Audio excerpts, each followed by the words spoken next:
M'dzina la Atate ndi la Mwana ndi la Mzimu Woyera. Amen. Abale, monga chauta adatilimbitsa ifenso tikulimbitsani mtima. Lero ndi Lolemba pa 12 June, Lolemba laMulungu wa 10 wa pachaka. Ndipo Paulo Woyera akutipempha kuti zomwe tidalandira zabwino, ifenso tithandize kuti zipindulire anzathu ena.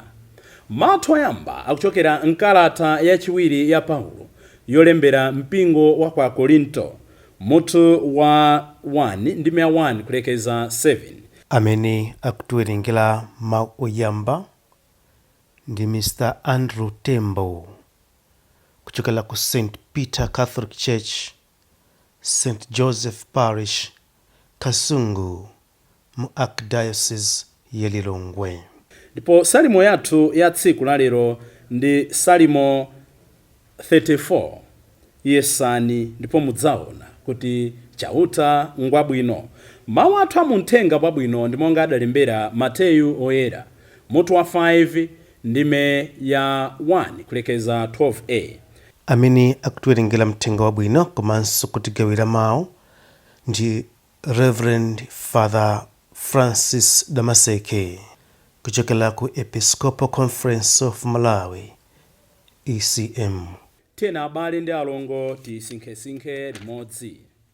Mawu ankalata yachiwiri ya Paulo yolembera kwa Akorinto. 2 Akorinto mutu 1 ndime 1 mpaka 7. N'chifukwa chake ndidatsimikiza kuti ndisachite ulendo winanso wopweteka wobwerera kwanuko. Ngati ndine amene ndikupweteketsani mtima, nanga ineyo adzandisangalatsa ndani? Kodi si yemweyo amene ndidampweteketsa mtima?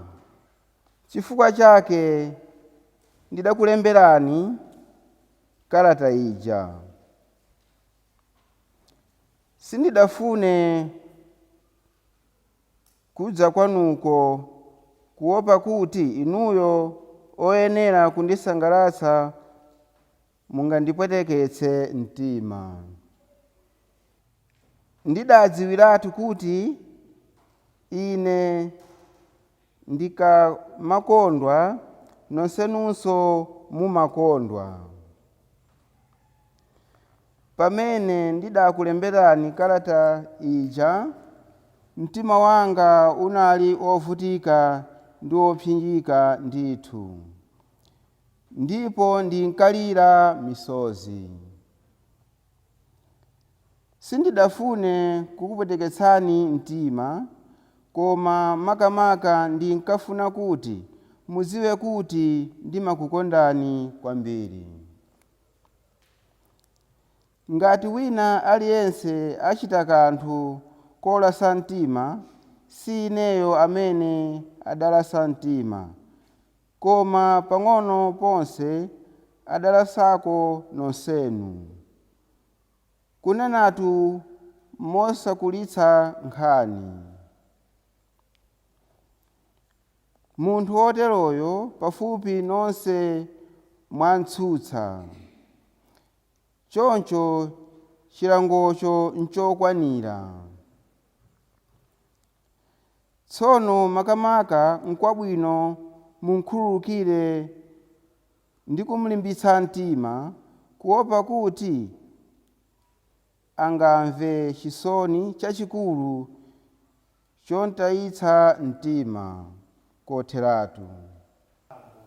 Mawu a Ambuye. Ambuye akhale nanu. Mawu amuthenga pabwino monga adalembera Mateyu Oyera. Ulemu kwa inu Ambuye.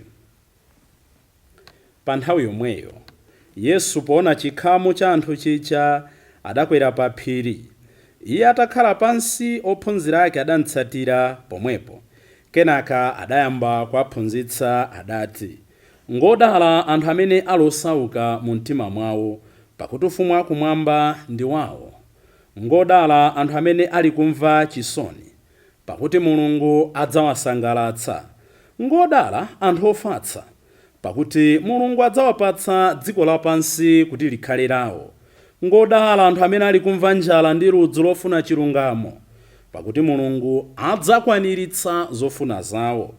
Ngodala anthu ochitira anzawo chifundo, pakuti onso Mulungu adzawachitira chifundo. Ngodala anthu oyera mtima, pakuti adzaona Mulungu. Ngodala anthu odzetsa mtendere, pakuti Mulungu adzawatcha ana ake. Ngodala anthu ozunzidwa chifukwa chakuchita chilungamo, pakuti ufumu wakumwamba ngwawo. Ndinodala anthu akamakunyozani, kukuzunzani, kukunyengezerani, zoyipa za mitundumitundu chifukwa cha Ine. Sangalalani, kondwererani, chifukwa mphotho yanu ndi yayikulu kumwamba. Paja ndi mmenenso anthu ankazunzira aneneri amene analipo kale inu musanabadwe. Mthenga wa Ambuye. Ulemu kwa inu Ambuye Yesu Kristo. Mwezi wa August chaka cha 1967, Martin Luther King Jr. anapereka speech yake.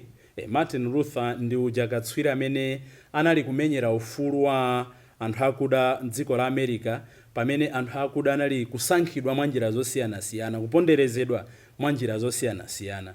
Ndiye mu speech yake imene anayankhula mwezi wa August pa Mount Pisha Missionary Church, Martin Luther anayankhula za iye mwini malingana ndi zimene zimachitikira m'moyo mwake. Mwazina iye anati, ndipo ndiwerenga m'Chingerezi, akuti, Lord, I'm down here trying to do what is right. Yes, I think I am right. I think the cause that we present is right. But Lord, I must confess, I am weak now. I am faltering. I am losing my courage. And I can't let the people see me like this, because if they see me weak and losing my courage, they'll begin to get weak. Lord, I'm weak and down. Martin Luther, amene anali kulimbikitsa anthu, amene anali kuwatengera anthu kuti amenye ufulu wawo, adzipezere ufulu wawo umene unali kuponderezedwa.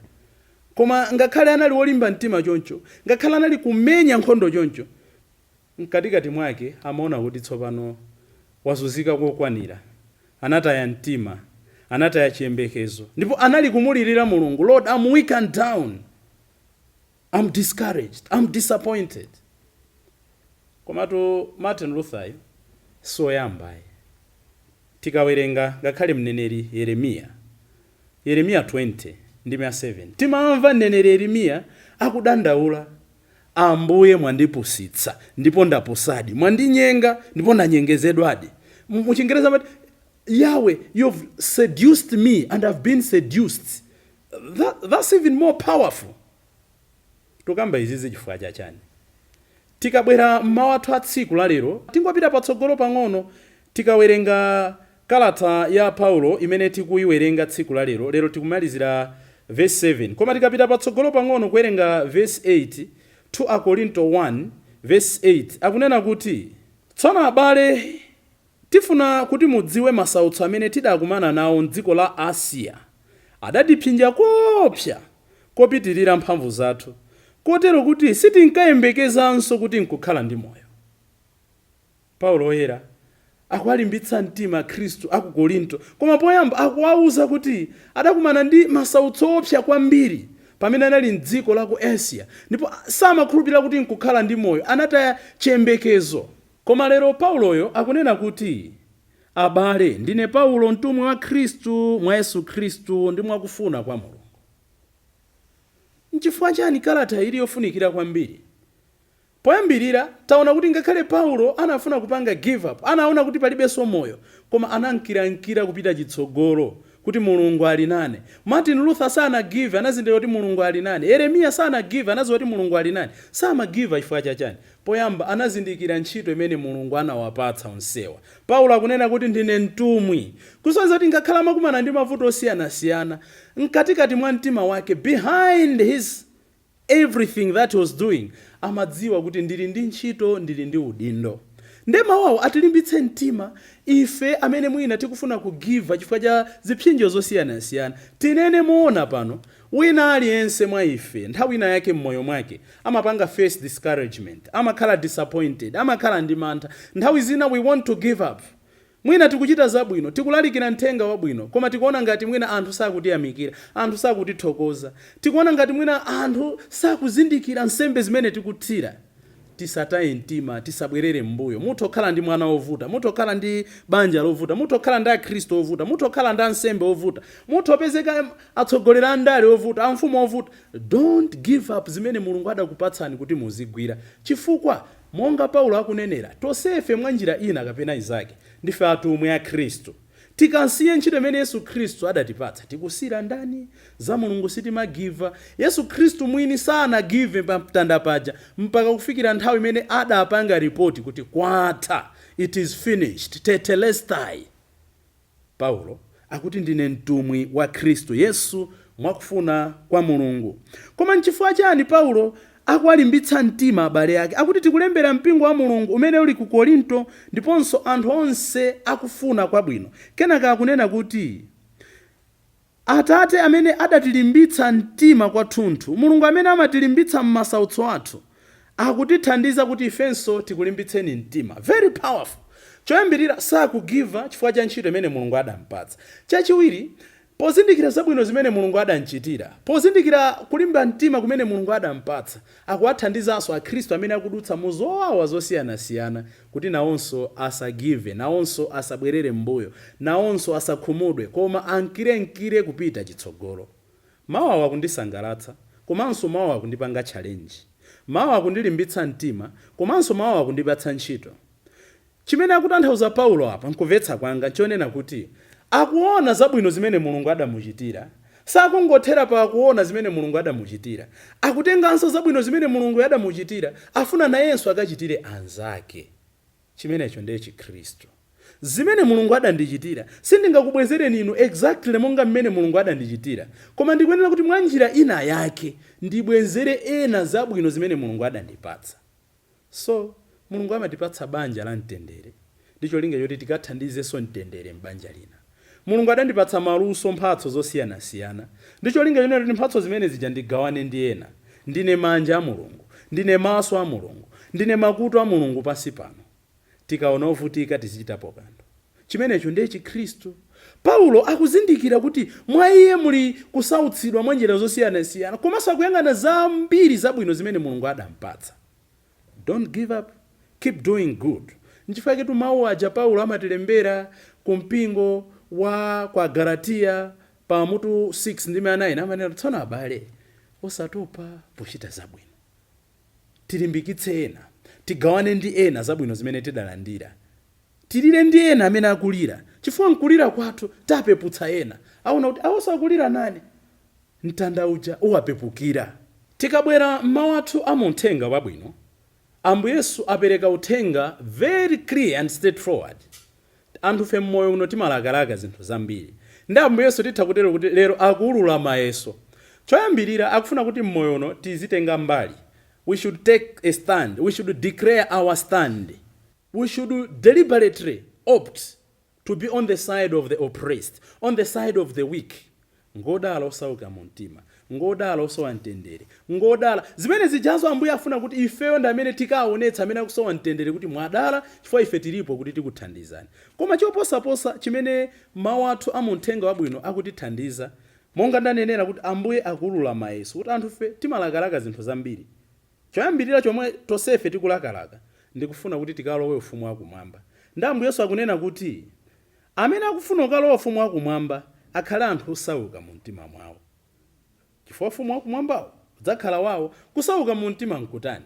Sakunena kuti ndekuti basi tizivala saza, tizigona nshabe houses, koma chimene afuna kutanthauza nchonena kuti zimene mulungu adatipatsazo tizilolera kutapapo nkukapatsa ena, kukhala ngati ndife amphawi podalira chithandizo cha ena, kukhala ngati ndife amphawi podalira chithandizo cha mulungu. Mphawi ndi amene amadalira kuti ena nthawi inake andionako mujamachitira Lazaro osauka kulakalaka nyenyezi. So ifenso titokhala kuti mulungu adatipatsa zambiri, koma the final thing that we can do nkumalakalaka chithandizo cha mulungu tidzaupeza ufumu wake.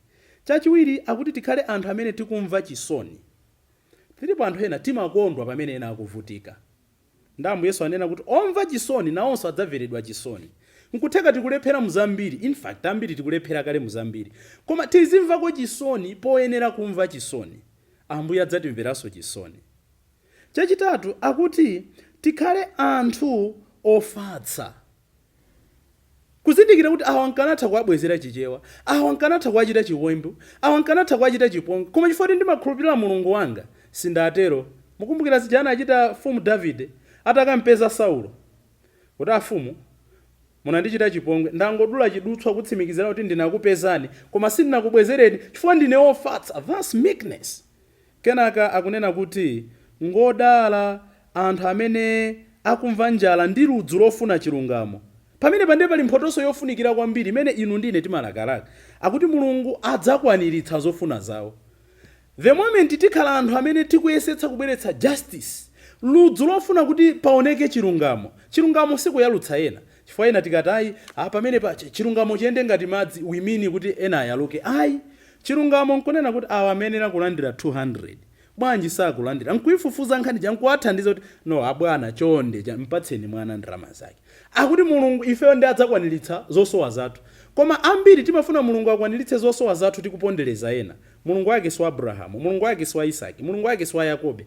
Amakwaniritsa zosowa za anthu amene ali ndi ludzu ndi njala yofuna kukwaniritsa chilungamo ndi mtendere.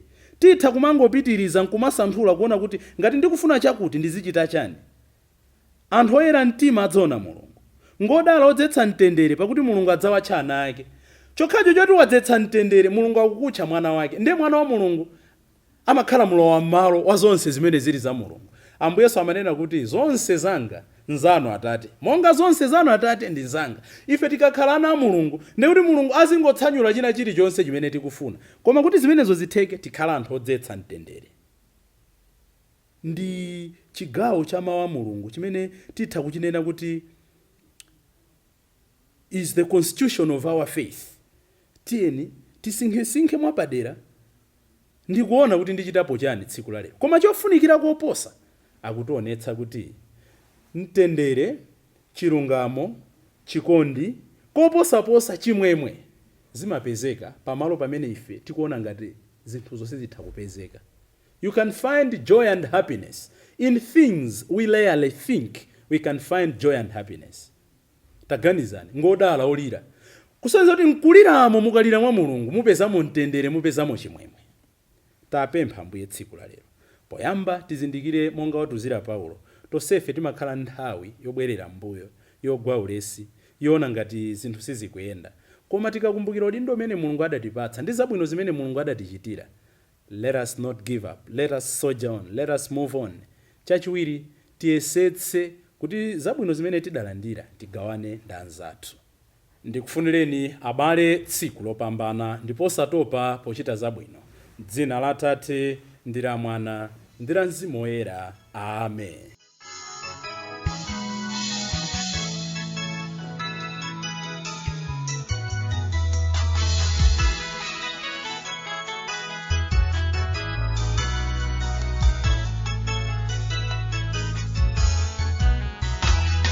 To